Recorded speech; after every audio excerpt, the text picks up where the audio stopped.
Hello दोस्तों, एक बार फिर से आपका अपना YouTube channel Madhav NCERT classes में स्वागत है।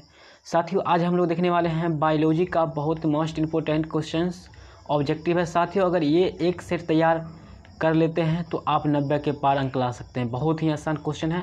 आपको 40 ऑब्जेक्टिव होगा, जो अपने आप में 2021 बिहार बोर्ड के लिए सबसे इम्पोर्टेंट क्वेश्चन है। बायोलॉजी में अभी तक के सबसे इम्पोर्टेंट है, यकीन के साथ मानिए। बहुत ही अच्छा क्वेश्चन है। तो एक एक करके क्वेश्चन देखते हैं। इसका 4 ऑप्शन है, आंसर भी देंगे साथ में। तो साथियों देखते हैं। अगर दोस्तों अभी तक ने आप इस चैनल को सब्सक्राइब नहीं किए हैं तो प्लीज़ सब्सक्राइब कर लीजिएगा ऐसे ऐसे वीडियो के लिए। सब्जेक्टिव भी इसमें देंगे। तो चलिए साथियों, ऑब्जेक्टिव पहले देखते हैं कि तो साथियों पहला क्वेश्चन है आपका, DNA से mRNA बनाने की क्रिया को क्या कहते हैं? ट्रांसक्रिप्शन, रिप्लेक्शन, ट्रांसलेशन, इनमें से कोई नहीं। तो साथियों, अगर फर्स्ट क्वेश्चन का जवाब आप जानते हैं तो ऑप्शन में कमेंट में ज़रूर लिखिएगा। तो चलिए इसका जवाब देता हूँ। इसका जवाब क्या हो जाएगा? आपका हो जाएगा ट्रांसक्रिप्शन, यानी ऑप्शन हो जाएगा क। साथियों, क्वेश्चन आपको किसी तरह घुमा के पूछ सकता है कि ट्रांसक्रिप्शन किसे कहते हैं। अगर पूछे ट्रांसक्रिप्शन किसे कहते हैं तो आप यही बात लिख दीजिएगा कि DNA से mRNA बनाने की क्रिया को ट्रांसक्रिप्शन कहते हैं।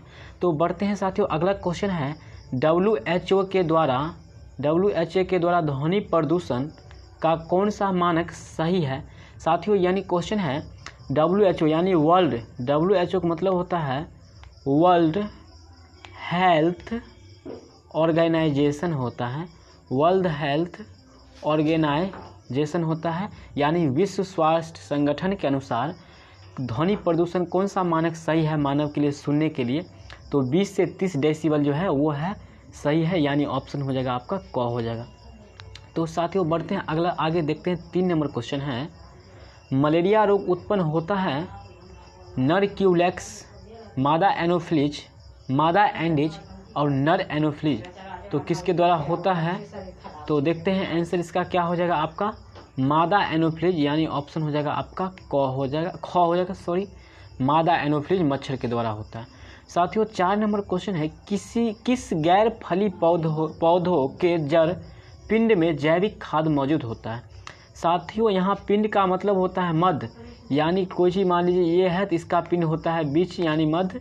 तो पिंड मतलब मध्य होता है। और किसी गैर यानी दूसरे फली पौधे के जड़ में क्या होता है? तो राइजोबैक्टीरियम जीवाणु होता है, जिसको क्या किस प्रजाति को होता है? तो एजोबैक्टर, यानी ऑप्शन हो जाएगा आपका क हो जाएगा 4 का। बहुत ही भिविया क्वेश्चन है।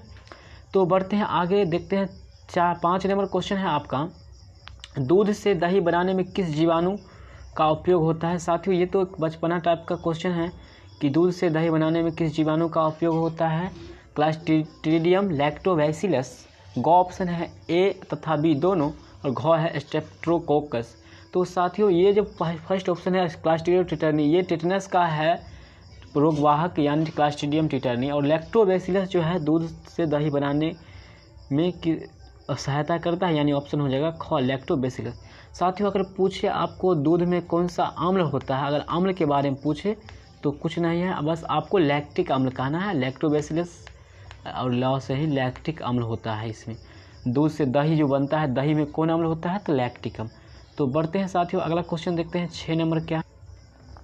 तो साथियों 6 नंबर क्वेश्चन बहुत ही शानदार क्वेश्चन है, अर्जित गुणों के वंशागति का सिद्धांत किनके द्वारा दिया गया? Darwin, Lamarck, day worries, hacker.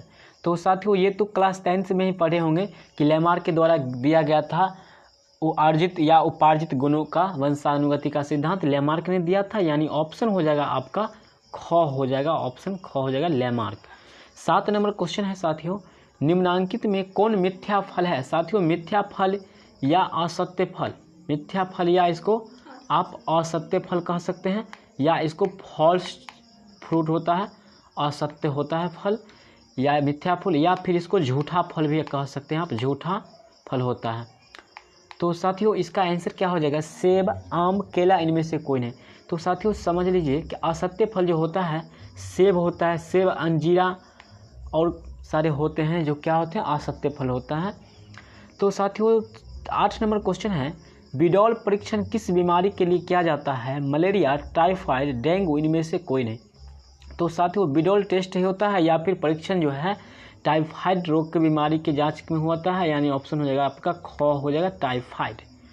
तो 9 नंबर क्वेश्चन है, द्विखंडन पाया जाता है जलकुंभी, कमल, अमीबा, इनमें से कोई नहीं। तो साथियों द्विखंडन जो है पाया जाता है अमीबा में, यानी ऑप्शन हो जाएगा आपका ग हो जाएगा। कई भाग में बट के ये इसमें जनन की प्रक्रिया होती है। तो बढ़ते हैं साथियों अगला आगे देखते हैं 10 नंबर क्वेश्चन क्या है आपका। तो 10 नंबर क्वेश्चन है, पानी द्वारा पर परागन को कहते हैं वायु परागन, जल परागन, कीट परागन, घ ऑप्शन है सभी। तो साथियों सभी तो कभी नहीं होगा, तो क्या हो जाएगा, किसे कहते हैं वायु पानी द्वारा परागन को क्या कहते हैं, तो हो जाएगा जल परागन, यानी ऑप्शन हो जाएगा ख। लेकिन साथियों इतना आसान नहीं है जो क्वेश्चन पूछेगा हाई लेवल क्लास में। साथियों आपको पानी द्वारा परागन को हेट्रोफिली कहते हैं, इंग्लिश में इसको हेट्रोफिली कहते हैं। तो यानी आपको हेट्रोफिली पूछ सकता है, ऑप्शन में रह सकता है हेट्रोफिली। आपको जल परागन नहीं रह सकता है, कम चांस है। आपको जैसे वायु द्वारा पूछे परागन तो उसको कहते हैं एनीमोफिली कहते हैं, कीट द्वारा कहे तो एंटीमोफिली कहते हैं। तो बढ़ते हैं आगे देखते हैं 11 नंबर क्वेश्चन है, निम्नांकित में कौन यौन संचालित रोग है, मलेरिया, एड्स, डेंगू, कोई नहीं। तो साथियों खोल कर ही समझ लीजिए, यौन संचालित यानी यौन घनिष्ठता के कारण जो रोग उत्पन्न होता है मैथुन के दौरान के कारण, वो रोग का क्या है, तो वह हो जाएगा आपका एड्स हो जाएगा। बहुत खतरनाक बीमारी है एड्स, जिसका अभी तक कोई इलाज नहीं मिल पाया है साथियों। तो बढ़ते हैं आगे 12 नंबर क्वेश्चन है, निम्नलिखित में कौन आनुवांशिक पदार्थ कहलाता है, डीएनए, प्रोटीन, वसा, सभी। तो कौन आनुवांशिक पदार्थ कहलाते हैं, तो अगर इसका जवाब आप जानते हैं तो कमेंट सेक्शन में जरूर लिखिएगा। तो इसका जवाब हो जाएगा आपका डीएनए है, जो आनुवांशिक पदार्थ होते हैं 10th से ही पढ़े होंगे, डीएनए यानी ऑप्शन क हो जाएगा। देखते हैं साथियों 13 नंबर क्वेश्चन है, क्या है, लेख पर चोलक नियमन दिया था वाटसन एवं क्रिक, वीडल एवं टेटम, मिलर एवं यूरे, जैकब एवं मोनार्ड। तो साथियों लेख पर चोलक नियम जो है नियम वो जैकब एवं मोनार्ड ने दिया था, घ यानी ऑप्शन हो जाएगा घ। बढ़ते हैं आगे देखते हैं 14 नंबर क्वेश्चन है आपको, जीन अभियंत्रित मानव इंसुलिन किससे बनता है, जीवाणु से, फफूंद से, पादप से, और घ ऑप्शन है ईस्ट से। तो जीन अभियंत्रित जो है वो जीवाणु से बनता है, यानी ऑप्शन क हो जाएगा। साथियों जीवाणु को कभी कभी बैक्टीरिया नाम भी दे देगा आपको, इसका होता है बैक्टीरिया होता है इंग्लिश नाम, तो बैक्टीरिया भी रह सकता है। और 15 नंबर क्वेश्चन है आपका, परितंत्र शब्द का नामकरण किया किसने किया, यानी मॉर्गन, एजी टांसले, लेमार्क, इनमें से कोई नहीं। तो साथियों क्या हो जाएगा, टांसले यानी एजी टांसले हो जाएगा, ऑप्शन नंबर हो जाएगा आपका ख। साथियों कभी कभी केवल टांसले रहता है, एजी नहीं रहता है, तो आप घबराइएगा नहीं। 16 नंबर क्वेश्चन है, झील में द्वितीय पोषण स्तर होता है पादप प्लवक, प्राणी उत्प्लवक, ग ऑप्शन है क तथा ख दोनों, और घ ऑप्शन में से कोई नहीं। साथियों क्वेश्चन समझिए, आप द्वितीय पोषण स्तर कह रहा है, यानी द्वितीय पोषण स्तर क्या होता है, तो वो होता है मछलियाँ होती है, यानी प्राणी उत्प्लव हो जाएगा, यानी ऑप्शन हो जाएगा ख हो जाएगा 16 का।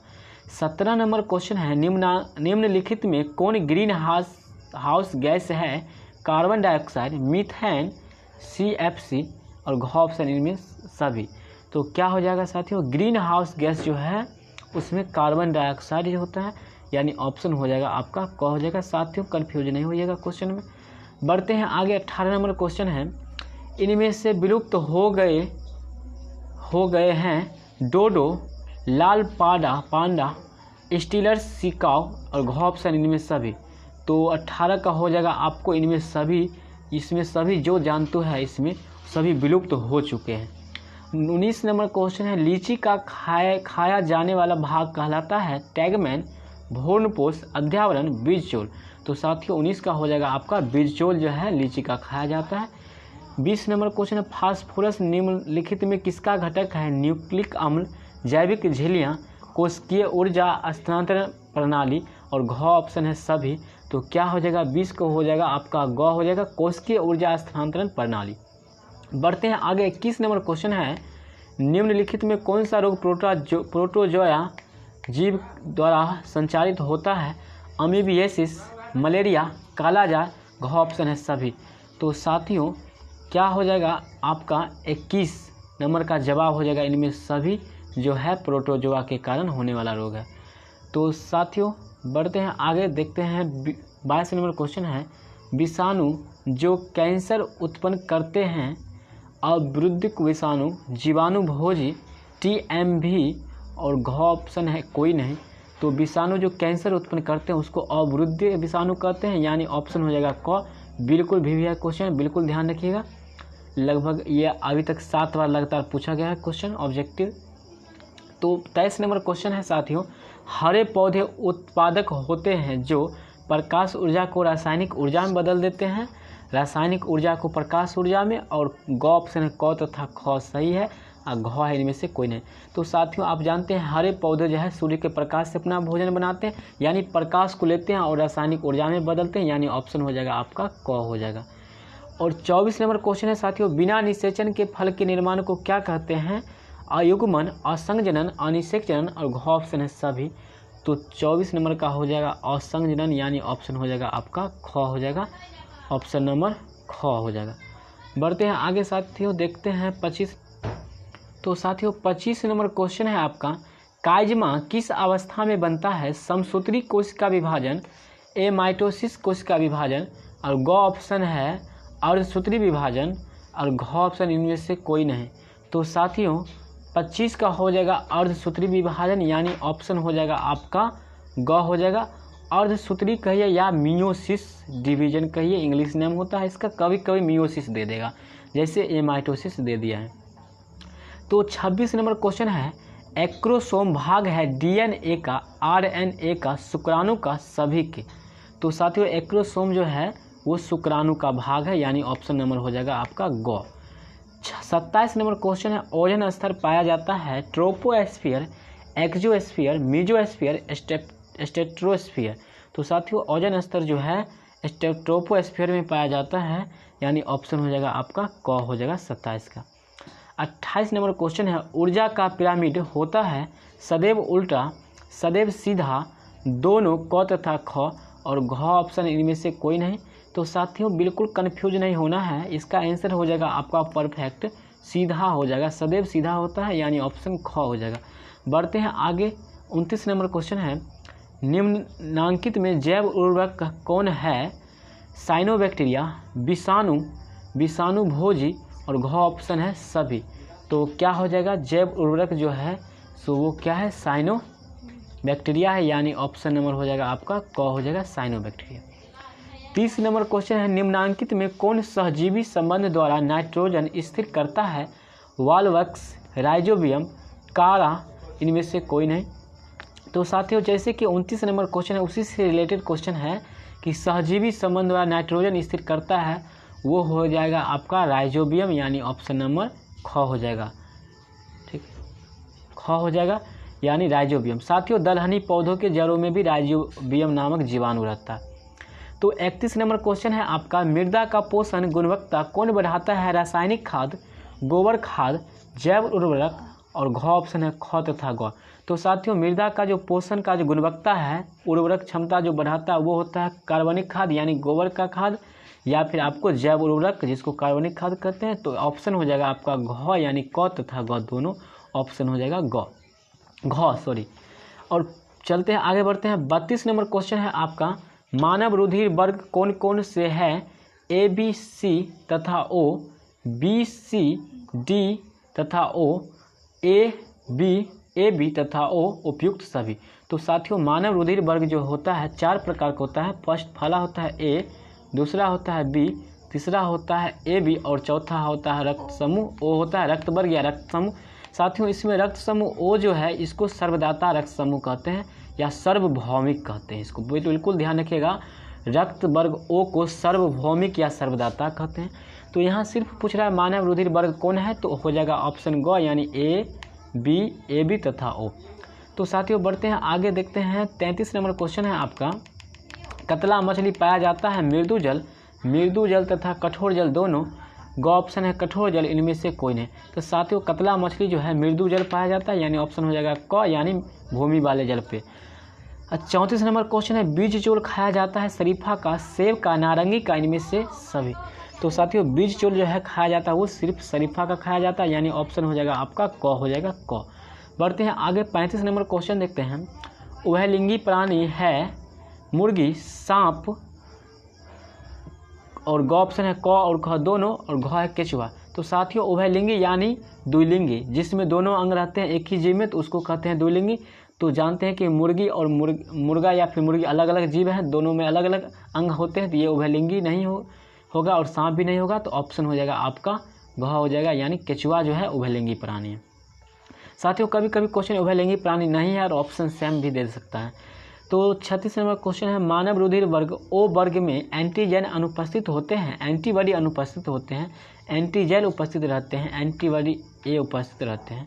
तो साथियों क्या हो जाएगा 35 नंबर का जवाब हो जाएगा फर्स्ट हो जाएगा आपका एंटीजन अनुपस्थित होते हैं, यानी ऑप्शन नंबर हो जाएगा आपका क हो जाएगा, एंटीजन अनुपस्थित होता है।